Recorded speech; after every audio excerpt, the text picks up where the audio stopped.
അല്ല, ഞങ്ങളുടെ കണക്കനുസരിച്ചാണെങ്കിൽ ഇടതുപക്ഷ ജനാധിപത്യ മുന്നണി ജയിക്കും.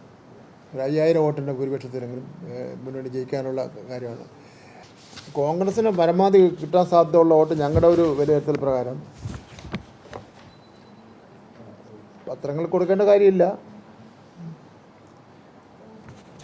LDFന് ഒരു 55,588 വോട്ട് കിട്ടാൻ സാധ്യതയുണ്ട്. 588. അതെന്ന് വെച്ചാൽ ഞങ്ങളുടെ കുറച്ച വോട്ടാണ്. പിന്നെ സ്ഥാനാർത്ഥിക്ക് വോട്ടുണ്ട്, അല്ല നിഷ്പക്ഷമായ ആൾക്കാർക്ക് വോട്ടുണ്ട്. UDFനാണെങ്കിൽ 29,499. അത് കുറയും.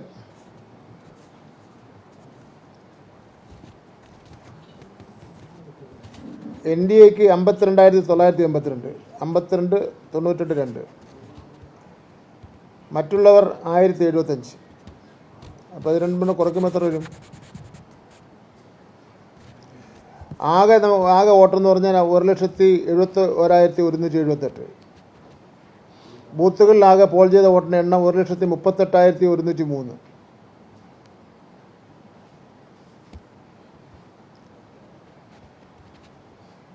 85 വയസ്സ് കഴിഞ്ഞ് ഭിന്നശേഷിക്കാരായവർ ആകെ പോൾ ചെയ്ത വോട്ട് 991. ആകെ പോൾ ചെയ്ത EDC വോട്ടെന്ന് പറയുന്നത് 271.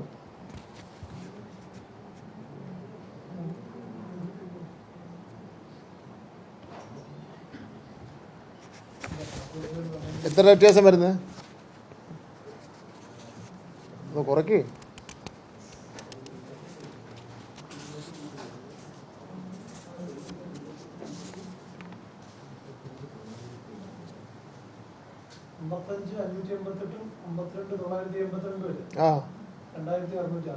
അത്രയാണ് നമ്മൾ 5000-ന്. ഇനിയിപ്പോൾ ഇത് കുറച്ച് പറഞ്ഞാലും കൂടി പറഞ്ഞാലും വേറെ കാര്യമൊന്നുമില്ലല്ലോ. 5000 വോട്ടിന് മുമ്പെല്ലാം എല്ലാവർക്കും വന്നിട്ടുള്ള ഭൂരിപക്ഷം അങ്ങനെ തന്നെയാണ്. ഒരു പ്രാവശ്യം മാത്രമാണ് എനിക്ക് 7000 വന്നിട്ടുള്ളത്. പിന്നെ നമ്മുടെ എല്ലാ പൊളിറ്റിക്കൽ പാർട്ടീസിൻ്റെ ഒരു നമ്മുടെ താഴെയുള്ള ആൾക്കാർ ചെയ്യുന്നതെന്ന് വെച്ചാൽ അവർ ഏറ്റവും കുറവുള്ള ഒരു ഒച്ച എഴുതുള്ളൂ. എല്ലാവരും LDF ആയിരുന്നാലും UDF ആയിരുന്നാലും BJP ആയിരുന്നാലും. കാര്യം പിന്നെ ഇതിൽ എന്തെങ്കിലും ബുദ്ധിമുട്ട് വന്നു കഴിഞ്ഞാൽ അവർക്ക് ആൻസറുള്ളതാണല്ലോ.